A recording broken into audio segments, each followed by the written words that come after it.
60 বছরের মানুষ আমি কিন্তু এখনো বাংলা বাঙ্গিত গেছি না। আমার কথা হইলো যতখান সইয়া সইয়া আমি যতখান উন্নয়ন করতাম পারি, কিন্তু আমার যদি আপনারা বাধ্য করেন আমি কিন্তু আগামীবার এমপি হইবার লেগে না।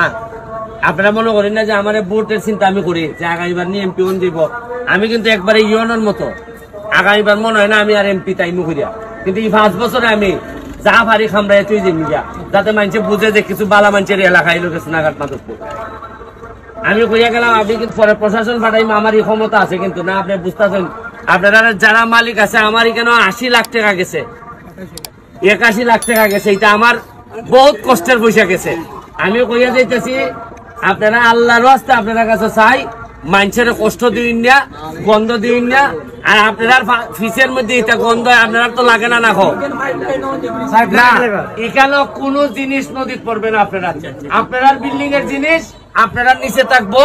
আপনারা যেভাবে বাসা বাড়ি হয় বাসা বাড়ির ভিসিটার কিন্তু সব বাসা বাড়ির ভিসিটার নদী আছে নি চলে কেমনেরা সিস্টেম করলে আপনারা চাইতেছেন মাগ না সব ভালাই দিতার নদীর। আর 2 বছর পাইলে আপনারা বিল্ডিং এখানে আইন নিলানে,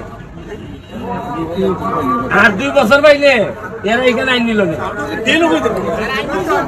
আর ট্রেন এটা পৌরসভায় বুঝতো আপনার কাছে ট্যাক্স নেয়, পৌরসভায় নিব আপনার ট্যাক্স দিয়ে ট্রেন দিয়ে দিব, আপনি এইদিকে লাইন নিবা। কিন্তু নদী নষ্ট করার কোন আইনে আপনারা কিন্তু পরে পানিশমেন্টও করবা, কারণ এটা এলাকা যে কোনো সময় সে মোবাইল কোড করতে পারবো এই জায়গা।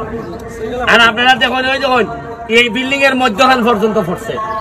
তারপর আমি মনে করি তার নিজের মানুষ সব আমি সইয়া সইয়া করতেছি আস্তে আস্তে মানুষের ক্ষতি না করিয়া। কিন্তু আপনারা যদি বাধ্য করুন আমি কিন্তু কইয়া যে আবারও কইয়া গেলাম আমি কিন্তু আগামীবার এমপি হইবার সম্ভাবনা খুব কম। আমি ভোটের লেগে বইছি না। আমার যে পরিমাণ মানুষ আমার চিনা হয়েছে আমার এলাকার, এরপরে আমার আর নেতা হইবার আমার আগ্রহী গেছি। আমি আল্লাহর রাস্তায় আপনার কাছে চাই আমাদেরকে সহযোগিতা করুন, বাধা হইয়া দাঁড়াই না। কারণ আপনি আমার জানাজাত থাকবো, আমি আপনার জানাজাত থাকবো।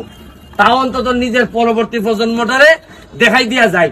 আমরা তো অনেকে চাইলে লন্ডন আমেরিকা যেতে পারি, গেলে তুই শেষ গিয়ে কেন গিয়া বড় বড় গপ করে মারে দেশ এইগুলা কোনো মানুষের জাত হই না, কি গন্ধ।